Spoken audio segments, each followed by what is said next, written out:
Home Suba Kshetrigao Open Written Quiz Competition Pangthokre. United Youth of Kshetrigao UYK na Chahi Khuding gi Pangthokpa Quiz Competition. Home Suba Kshetrigao Open Written Quiz Competition.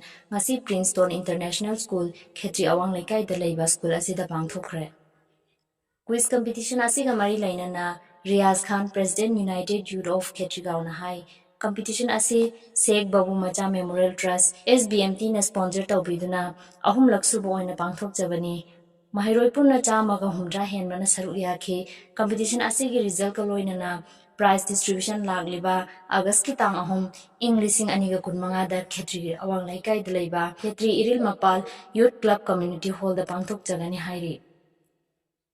Riaz na makata na hai hogalagliba mahiroi sing asida competition yawbagi apamba hinabi lehenba yamna darkar oire.